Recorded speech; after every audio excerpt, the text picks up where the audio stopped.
राजा खंडेला ने एक महामारी फैली थी। डॉक्टर कस्तूरचंद जी कासलीवाल ने लिखा, 10वीं शताब्दी की घटना है। मैं उस खंडेला को देखने गया था और मैंने खंडेला में पंचणा किया है और उस 700 मंदिर थे उस खंडेला के अंदर। तो वहां पर महामारी फैली। किसी ने कह दिया दिगंबर मुनिराज के कारण से महामारी फैली है, क्योंकि ये स्नान नहीं करते इसलिए महामारी। राजा सनकी होता है, हजारों मुनियों को कत्लेआम कर दिया, हजारों। सुन रहे हो खंडेल वालों, तुम्हारे पूर्वजों ने हजारों मुनियों को कत्लेआम और सबको पकड़ पड़ के जिंदा अग्नि में जलाया। होम मुनि महाराज को पकड़ के जीवित अग्नि में जलाया। महामारी फैल गई तो वो और बढ़ गई, विद्रूप हो गई। उसके बाद जाकर के पूज्यवर जिनसेन स्वामी थे दक्षिण भारत में, वो यहां जब चल के आए तब सीधा खंडेल नरेश के पास पहुंच गए खंडेला में। बोले राजन, आपने इतने मुनियों को जला डाला, आपको शांति मिली? बोले नहीं मिली। बोले राजन, यदि मेरी बात मान जाओ, अब जिन मुनियों को आपने जलाया है 5 दिन इन्हीं मुनियों की आप पूजा करवाइए, क्षमा याचना करके, और पूजा करिए मुनियों की, देखते बीमारी कैसे दूर। नहीं हो तो आप मुझे भी अग्नि में डाल देना। और जिनसेन स्वामी ने जो 5 दिन राजभवन में खंडेला नगर में जो जैन मंदिर में पंच परमेष्टि विधान किया, 5 परमेष्टि की आराधना हुई, 5 दिन में महामारी भाग गई। तो राजा तो सनकी होता है, इतना प्रभावित हुआ राजा ने घोषणा कर दी हमारे पूरे राज्य में जैन धर्म होगा। और सारी जातियों ने जितने अलग अलग थे, कोई थे, उन सब ने जिनसेन स्वामी के पास दीक्षा ली। उन्होंने 14 गोत्रों की स्थापना की। फिर उनके शिष्य गुणभद्र ने 84 गोत्रों की स्थापना की। तो अलग अलग उन्हें बांट दिया। बोले छाहड़ गांव के छावड़ा, पाटन गांव के पाटनी। कमल तुम्हारा कौन सा है? राम का। रावण गांव के रावण का। हाँ, पूरा नाम लिखा है उसका। आप नहीं हो तो कस्तूरचंद जी कासलीवाल ने खंडेलवाल जाति का जैन इतिहास 2 भागों में निकला है, आपको मिल जाएगा। जयपुर से सांगन कहीं से मिल सकता है, 2 भागों में, नहीं तो श्री महावीर जी से मिल सकता है, कहीं से मिल जाए। 2 भागों में उसको पढ़िए, बड़ी दर्दनाक कहानी है। और खंडेला ना राजा के प्रजा ने जैन धर्म स्वीकार किया तो खंडेल नरेश से खंडेलवाल बने। ये ज्यादा पुरानी घटना नहीं है, 10वीं शताब्दी घटना है, 1000 साल पुराने। तो ये है खंडेल वालों का इतिहास। धन्य महाराज, आपने लगभग 20-25 साल इन लोगों के बीच में निकाले हैं। हम तो एक छात्रावास में घबरा गए। आशीष जैन द्रोणगिरी से पूछ रहे हैं, इसी खंडेला में हमने जाके पंचकर्णा कराया और वहां इतना गजब का मिथ्यात फैलने की स्थिति थी, लेकिन बड़ी संभाल करके मैंने जैसे तैसे पंचकर्णा करा दिया। आज वहां मूर्ति बैठ गई, 15 फुट खड़गासन मूर्ति है और प्राचीन एक ही मंदिर है। वहां पर कोई समाज नाम की कोई चीज नहीं है।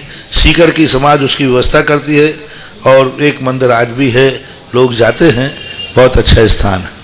आशीष जैन द्रोणगिरी से पूछ रहे हैं महाराज श्री, जब कोई मुनि महाराज एक मूल गुण से गिरकर भ्रष्ट हो जाते हैं तो उन्हें मुनि की श्रेणी में नहीं गिना जाता, पाप का बंध होता है। परंतु जब कोई प्रतिष्ठाचार अपने जब कोई मुनि महाराज एक मूल गुण से गिरकर भ्रष्ट हो जाते हैं तो उन्हें मुनि की श्रेणी में नहीं गिना जाता, पाप का बंध होता है। परंतु जब कोई प्रतिष्ठाचार अपने कपड़े उतारकर नग्न अवस्था में पाषाण की प्रतिमा में मंत्र देता है तो उसको कितना पापों का बंध होता है महाराज श्री बताएं। महान पाप का बंध।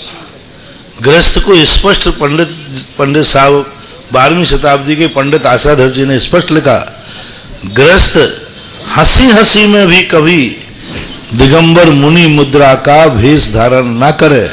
हंसी हंसी में भी यदि कोई व्यक्ति मूर्ति की सूरी मन देने के लिए नग्न मुद्रा धारण करता है तो महान पाप है।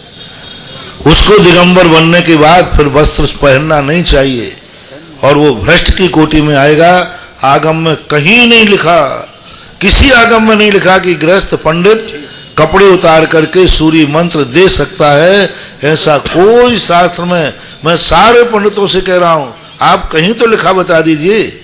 आपातकाल में लिखा बता दीजिए, विपत्ति काल में लिखा बता दीजिए कि यदि मुनिराज न हो तो दिगंबर श्रावक कपड़े उतारकर या पंडित सूर्य मंत्र दे सकता है। कहाँ लिखा है? 13 पद में, 20 पद में, सोनगढ़ में, लोहगढ़ में, रतनगढ़ में, कहीं तो बताओ।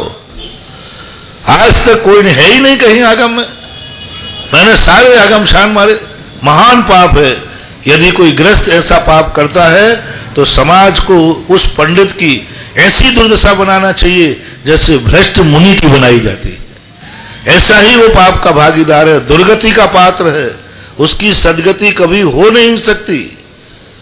कि जो, और दूसरी बात है, जब एक श्रावक दिग्ग्रस्त पंडित, भले वो ब्रह्मचारी हो, प्रतिमाधारी हो, तो भी वह एक ग्रस्त को मुनि दीक्षा नहीं दे सकता। और उस पापी का धृष्टता तो देखो, वो भगवान को मुनि दीक्षा दे रहा है, भगवान को मुनि दीक्षा दे रहा है। नियम से ऐसा पाप पड़ेगा कि कहो उसके शरीर के हाथों के अंग सड़ सड़ के गल के गिरेंगे, क्योंकि उसने कम दुस्साहस नहीं किया है। एक परिग्रहीवान होकर के भगवान को दीक्षा दे रहा है, बहुत बड़ा पाप है महानुभाव। इस पाप को बचना चाहिए। बिना मंदिर के रह जाना, बिना भगवान की मूर्ति के दर्शन किए बिना रह जाना, लेकिन कभी ग्रस्तों के द्वारा सूर्य मंत्र दिलवा करके मंदिर की स्थापना मत करना, मत करना, मत करना। बिना मंदिर के दर्शन करने में कोई उतना बड़ा पाप नहीं। भक्तांबर पाठ पढ़ लेना, फोटो लगा के पाठ कर लेना, कोई पर, लेकिन ग्रस्त के द्वारा सूर्य मंत्र, पंडित के द्वारा सूर्य मंत्र दिलाकर कभी मंदिर नहीं बनाना, कभी मूर्ति नहीं बैठालना। नहीं मंदिर है तो बिना मंदिर के रह जाओ। बिना मंदिर के रह जाना ठीक है, लेकिन स्टेचू को पूजना ठीक नहीं।